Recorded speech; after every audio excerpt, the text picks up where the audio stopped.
This podcast is a member of the New York City Podcast Network at nycpodcastnetwork.com. Visit us to listen to over 250 amazing podcasts just like this one.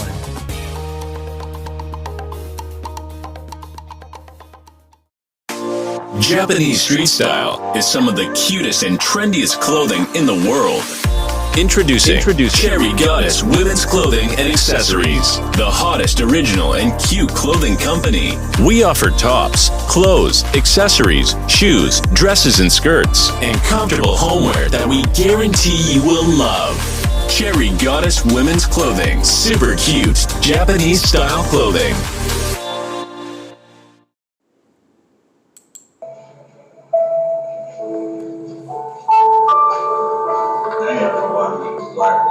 Chronicles, we're back at it again. Give me 1 second.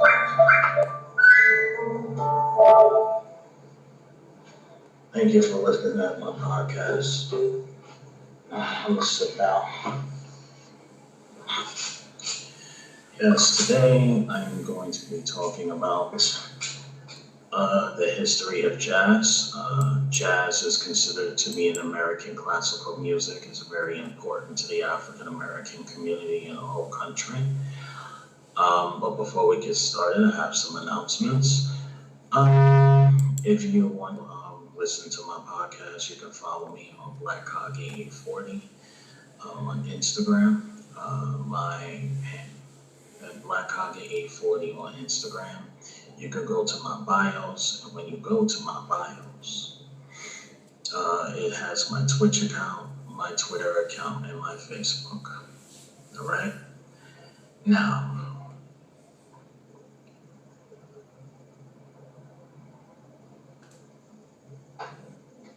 I hope y'all guys is all doing well in this pandemic. We just had Hurricane Ida here in the States. It's hit the United States of America very hard. The hurricane was so powerful that when it became a tropical storm, the remnants of Hurricane Ida caused a lot of flooding in the city of New York. So it was really bad. I hope y'all well, y'all doing sleep.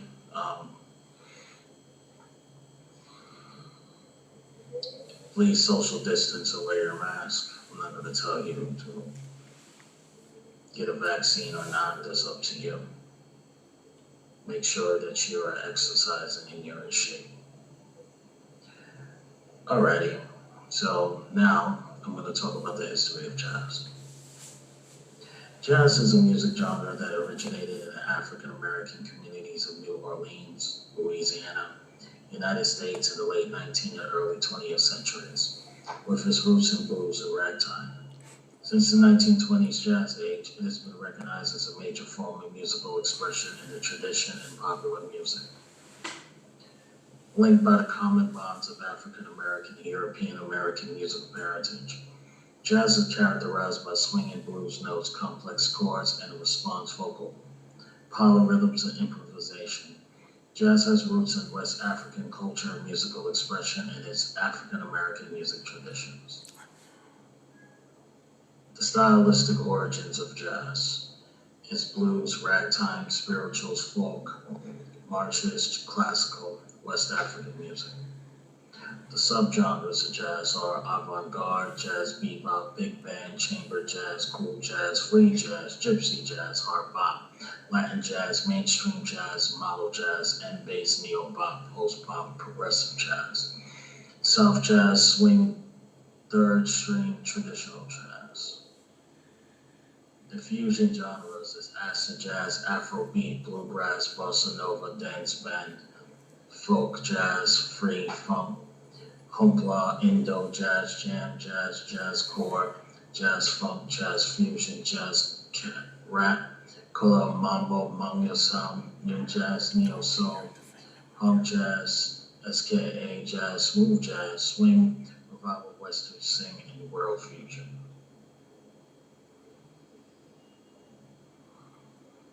Yeah, I remember when I was a kid, my mother used to take me to Jazz Wednesdays at World Trade Center. That's when the World Trade Center buildings were still up, and that was my first introduction to jazz. As jazz spread around the world, it drew on national, regional, and local music genres, which gave rise to different styles. New Orleans jazz began in the early 1910s, combining earlier brass band marches, French quadrilles, beguine, ragtime blues with collective phonic improvisation. In the 1930s, heavily arranged dance-oriented swing bands. Kansas City jazz, a hard swinging, bluesy, improvisational style, and gypsy jazz. A style that emphasized musette waltz was the prominent styles. Bebop emerged in the 1940s, shifting jazz from danceable popular music towards a more challenging musician music, which was played at faster tempos and used more chord-based improvisation. Cool jazz developed near the end of the 1940s, including clamorous Hoover sounds and long linear melody lines. The mid-1950s showed the emergence of hard bop, which introduced influence from rhythm and blues, gospel, and blues, especially in the saxophone and piano playing. Model jazz developed this late 1950s using a more of musical scale as the basis of musical structure and improvisation, as did free jazz, which explored playing without regular meter, beat, and formal structures. Jazz rock fusion appeared in the late 1960s to late 1970s, combining jazz improvisation with rock music rhythms, electronic instruments, and highly amplified stage sound. In the early 1980s, a commercial from jazz fusion called Smooth Jazz became successful, garnering significant radio airplay. Other styles and genres born in the 2000s, such as Latin and Afro-Cuban jazz.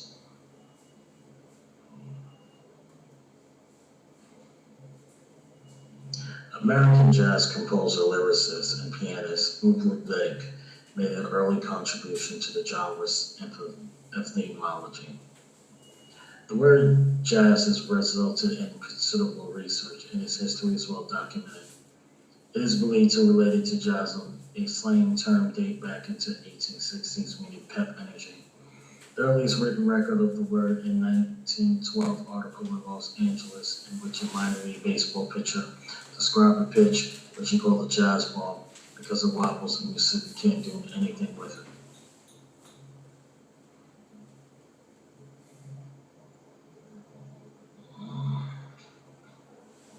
There's a smudge on my television screen. The use of the word in musical context was documented as 1915 in the Chicago Daily Tribune as the first documented use in the musical context in New Orleans was in November 14, 1916. Times became article jazz bands. In an interview with National Public Radio, musician Ubi Blake offered his recollections of the slang connotations of the term, saying when Broadway picked it up, it was called jazz. It wasn't called that, it was spelled jazz. That was dirty, and if you know what it was, you wouldn't say it in front of the ladies. The American Dialect Society named it in the word of the 20th century.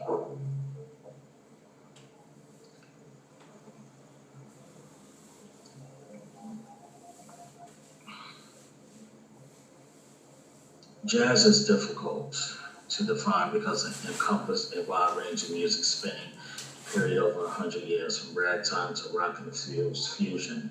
Attempts have been made to define jazz from the perspective of other musical traditions, such as European music history or African music. But critic Jacome Ernest Blunt believes that the terms of the references definition should be broader. Defining jazz as a form of art music which originated in the United States through the confrontation of the Negro with European music, and arguing that it differs from European music and that jazz has a special relation to the time defined as swing. Jazz involves a spontaneous volatility of music production where the improvisation plays a role, and contains a sonority and manner of phrasing which mirrors the individuality of the performing jazz musician. In my opinion of Robert Krishna, most of us will say that the inventing meaning while letting loose is the essence and promise of jazz. A broader definition that encompasses different eras of jazz has been proposed by Travis Jackson. It is music that includes qualities such as swing, improvisation, group interaction, developing an individual voice, and being open to musical possibilities. Dream Gibbard argued that jazz as a construct which denigrates a number of musics with enough in common to be understood as a part of a coherent tradition. In contrast to commentators who will argue for excluding types of jazz, musicians are sometimes reluctant to define the music that they play. Duke Ellington, one of the jazz's most famous figures, said, "It's all music."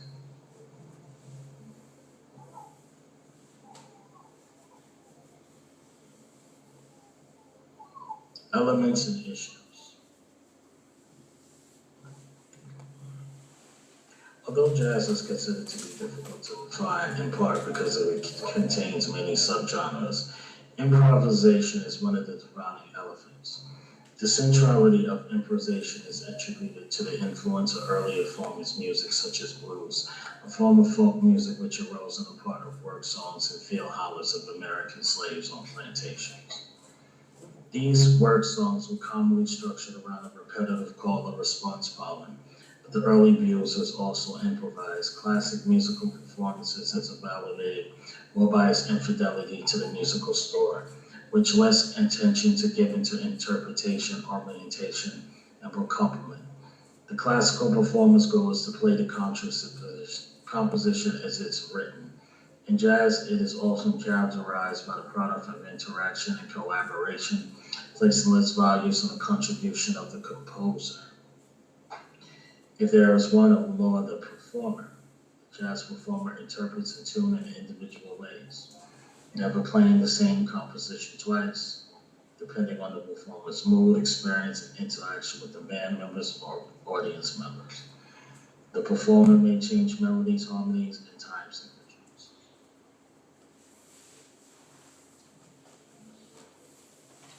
In early Dixieland, aka New Orleans, jazz performers took everything playing melodies and improvising counter melodies. In the swing era of 1920s and 40s, big bands relied more on arrangements which were written or learned by ear or memorized. Soloists improvised within these arrangements. In the bebop era of the 1940s, big band gave way to small groups and minimal arrangements in which the melody was stated briefly at the beginning and most of the piece was improvised. Modern jazz abandoned chord progressions to allow musicians to improvise even more. Many forms of jazz are soloists are supported by the rhythmic section of one or more chordal instruments, piano, guitar, double bass, and drums. The rhythm section chords a rhythm that outlines the composition structure and complements soloists. In avant-garde and free jazz, the separation of soloists and band was reduced.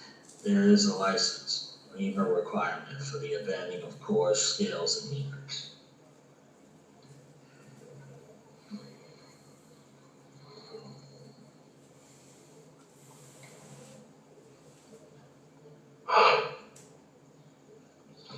Jazz and race. Some African American jazz has drawn attention to African American contributions to culture and history. For others, jazz is a reminder of the oppression of racist society and the restrictions on artistic visions. The Amr Baraka argues that there is a white jazz genre that expresses whiteness. White jazz musicians appeared in the Midwest and other areas throughout the U.S. Papa Jack Lane, who ran the Reliance Band in New Orleans in the 1910s, was called the father of white jazz. The original Dixieland Jazz Band, whose members were white, was the first jazz group to record, and Bix Bergerac was one of the prominent jazz soloists of the 1920s. The Chicago style was developed by white musicians such as Eddie Condon, Bud Feeman, Jimmy Petland, and Dave Toole. Although Chicago, such as Big Goodman and Gene Cooper, became members of swing during the 1930s, many bands include both black and white musicians. These musicians helped change the attitude towards race in the U.S.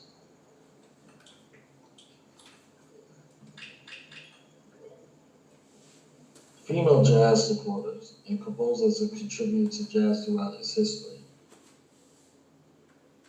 Although Betty Calder, Ella Fitzgerald, Audrey Hall, Billie Holiday, Abby Lincoln, Anita O'Day, Dinah Washington, and Ethel Waters was recognized for their vocal talent, less familiar were band leaders. Composers and instrumentalists such as pianist Leon Hardin Armstrong and trumpeter Barbara Snow and songwriters Irene Higginbottom and Dorothy Fields. Women began playing instruments in the jazz in the early 1920s, drawing particular recognition on piano.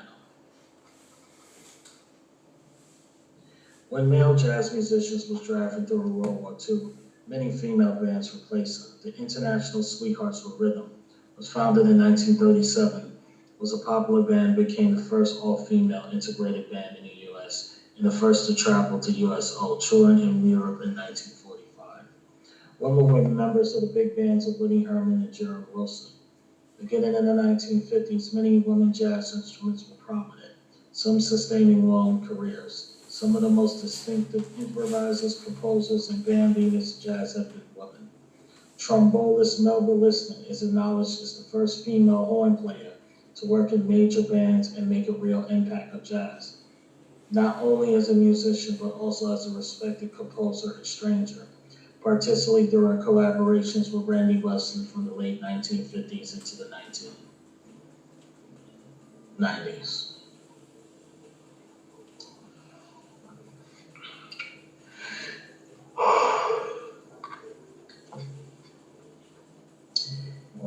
Origins and early history. Jazz originated in the late 1900s and the late 20th century, in the late 19th century to early 20th century as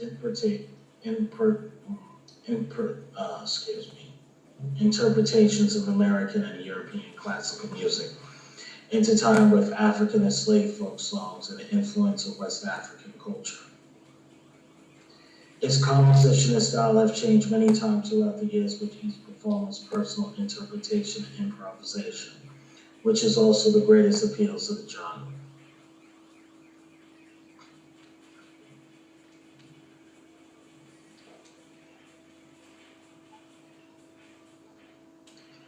In the late 18th century, slaves in New Orleans area gathered socially as a special market, in an era which later known as Congress Square, famous for its African dances. By 1866, the Atlanta slave trade had brought nearly 400,000 Africans to North America. The slaves came largely from West Africa and Greater Congo River Basin and brought strong musical traditions with them. African traditions primarily use single-line melody, call and response pattern, and the rhythms of a counter-metric structure reflect African speech patterns.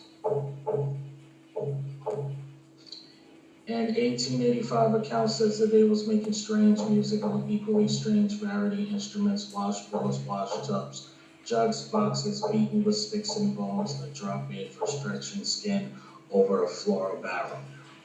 Lavish festivals with African-based dances were organized on Sundays at Place Congo or Square in New Orleans until 1843. There were historical amounts of other music and dance gatherings elsewhere in the southern United States. Robert Palmer set up percussion slave music.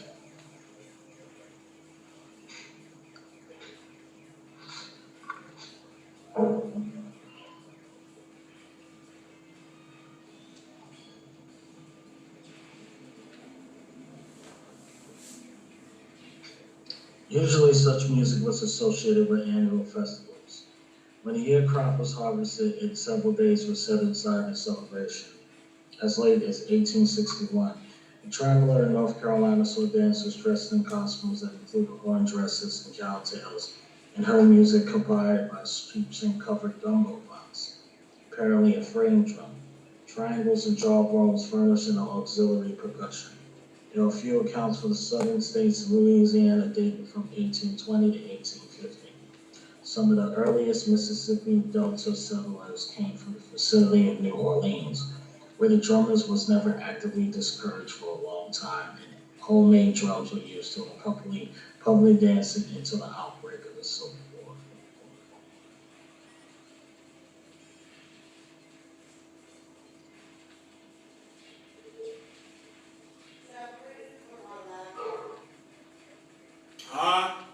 Black codes outlawed drumming of slaves, which meant that African drumming traditions laptop were not anyway. preserved in North America, unlike Cuba, Haiti, and elsewhere in the Caribbean. African-based rhythmic patterns were retained in the United States in a large part of body rhythm, such as stomping, clapping, and pointing Cuban bands. It should be The still on the chair. jazz historian Ernest Borman, but preceding New Orleans jazz 1890 was Afro-Latin music, similar to what was played in the Caribbean at the time. A three-stroke pattern known as Cuban music as Tristello, and a fundamental rhythmic feature had in many different slave musics of the Caribbean, as well as the Afro-Caribbean folk dances performed in New Orleans Congo Square. And Cocknick's compositions, for example, souvenirs. From Hava, Trezor is the most basic and most prevalent double pulse rhythmic cell in sub-Saharan Africa music traditions and the music of the African diaspora.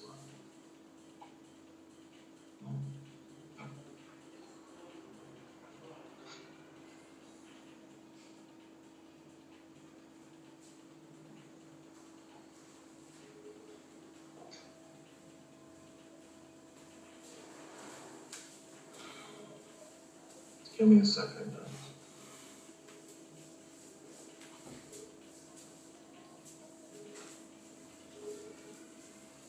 Tristello was heard prominently in New Orleans secular music and other forms of popular music from that day from the turn of the 20th century to present.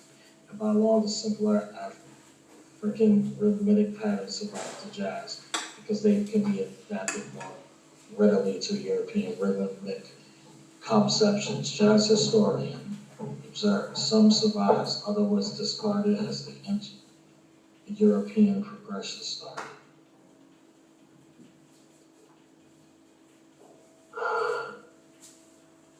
In post-Civil War period, African Americans were machine surplus military bass drums and snare drums and rifles, and a eventual African American drum and fife music emerged, featuring translator and related synthesis rhythmic figures.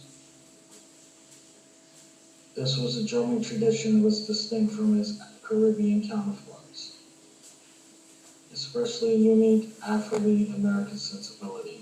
Snare and the bass. Drummers provide synoptic crossfit.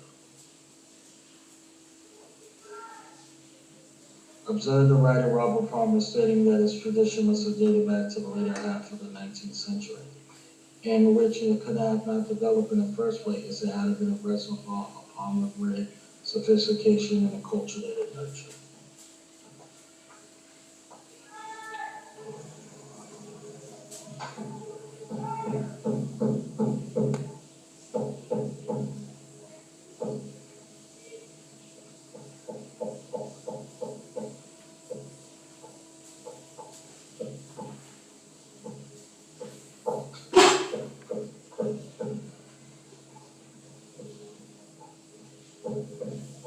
Okay, I'm going to end the first part of the stream right here. Thank you. This is Black Wall Street Chronicle signing off.